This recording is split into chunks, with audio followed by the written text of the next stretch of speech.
Sanjeev video नहीं दादा को दादा दादा को दादा दादा दादा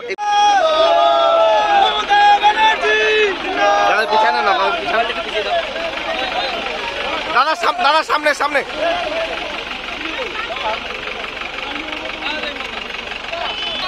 हाथ उड़ान हाथ देन हाथ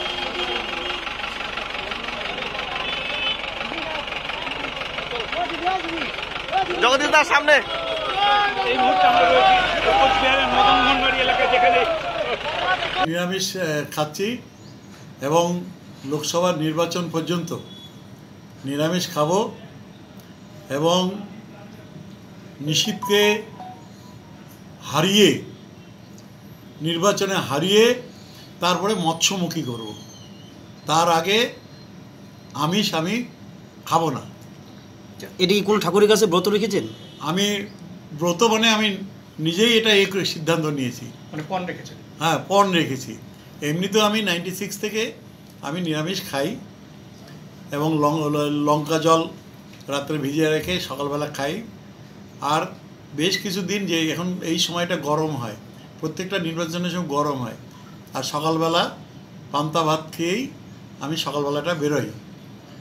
আর এবার এই নিরামিষের সাথে সাথে ওইটাই পণ করেছি যে নিষিদ্ধকে হারানোর পরে তারপরে আমি মৎস্যমুখী করবো, তার আগে আর নয়।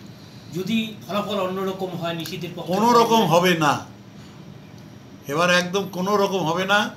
ওর হার নিশ্চিত, শুধু এখন সময়ের অপেক্ষা। এইরকম একটা পণ করলেন কেন? হারাবই ওকে এবার। ও 5 বছরে কুচবিহারের মানুষের উপর অনেক অত্যাচার করেছে, কুচবিহারের মানুষকে ঠকিয়েছে, ধোকা দিয়ে বোকা বানিয়েছে। সুতরাং ওকে এবার হারাবই আমরা সবাই মিলে। সারা কুচবিহারবাসী এখন অপেক্ষা করে রয়েছে শুধু সময়ের জন্য যে কখন রেজাল্টটা হয়, কখন ভোটটা হয়। আপনার এই পণের কথা কি দল জানে? আপনার দল জানে না, এটা আমার ব্যক্তিগত ব্যাপার, মানে আজ তো ক্যান্ডিডেট আসলো, ব্যক্তিগত সিদ্ধান্ত। ক্যান্ডিডেট আসলো মদনমোহন মন্দিরে, আপনিও ছিলেন। মদনমোহনের কাছে কি তাহলে এটাই কামনা করলেন? অনেকগুলো প্রার্থনা করছি ঠাকুর মদনমোহনের কাছে, তার মধ্যে এটা একটা বিশেষ প্রার্থনা। তাহলে আজ থেকে শুরু করলেন? তাহলে নিরামিষ শুরু হয়ে গেছে, 2 দিন হলো, আজকের থেকে তো হবেই। আমরা বলছি ক্যান্ডিডেট যিনি আছেন উনি সিতাই বিধানসভা কেন্দ্রেই প্রতিদ্বন্দ্বিতা করেছেন, মূলত ওখানেই থাকতেন, ওখানেই নির্বাচন লড়ছেন। আপনার জেলা জুড়ে অভিজ্ঞতা রয়েছে, সেটা কি করে শেয়ার করবেন তার সঙ্গে? সেটা বলবো না, সেটা আমরা নিজেরা করে নেব। আমার যে অভিজ্ঞতা রয়েছে দীর্ঘ প্রায় 55 বছরের রাজনৈতিক অভিজ্ঞতা, সেটা সম্পূর্ণটা এবার কাজে লাগাবো। এর বাইরে তো বিরোধীদের নিম পাতার জুস, করলার জুস, এসব অনেক খাবার পরামর্শ দিয়েছিলেন খাওয়ানোর। এবার নতুন কিছু? বিরোধীরা আর কি করবে? গরমের দিন বিরোধীরা, বিশেষ করে বিজেপি, ওরা ওই যে যেটা পছন্দ করে খেতে, গোবর জল, ওটাই ঘোল করে খাবে। তাছাড়া তার কি বলবো, ওটাই তো পছন্দ করে ওরা। গোবর গুলে ঘোল বানিয়ে, দইয়ের মতো ঘোল বানিয়ে টকটক করে খাবে। সেটা কি আপনারা খাওয়াবেন না নিজেরাই খাবেন? যদি খেতে চায় আমাদের কাছে খাওয়াবো, আর যদি নিজেরা খেয়ে না খেতে পারে, এমনি তো গরু চড়া খাই মাঝে মাঝে ওরা, এবার একটু গোবর জল খাবে, কাউন্টিং শুদ্ধ হবে। এতদিন যা পাপটা করছে, পাপের প্রায়শ্চিত্ত করবে, প্রায়শ্চিত্ত তো করতেই হবে ওদেরকে। কাউন্টিংয়ের দিন তাহলে নিরামিষ ভাঙবেন? কাউন্টিং যেদিন শেষ হবে, সবুজ আবির মাখবো, তারপরে বাড়িতে এসে রাত্রেবেলা মৎস্যমুখী করবো, তোদেরও ডাকবো সবাইকে। ঠিক আছে, ঠিক আছে। संजीव वीडियो नहीं दादा को दादा दादा को दादा दादा दादा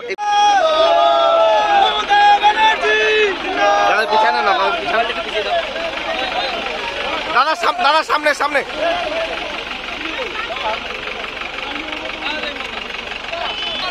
हाथ उड़ान हाथ देन हाथ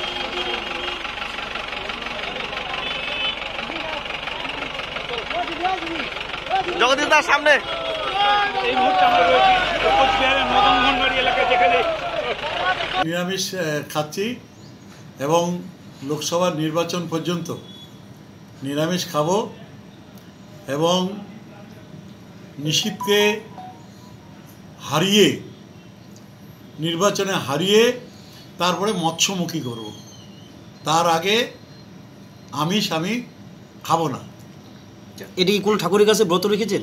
আমি ব্রত মানে আমি নিজেই এটা এই সিদ্ধান্ত নিয়েছি।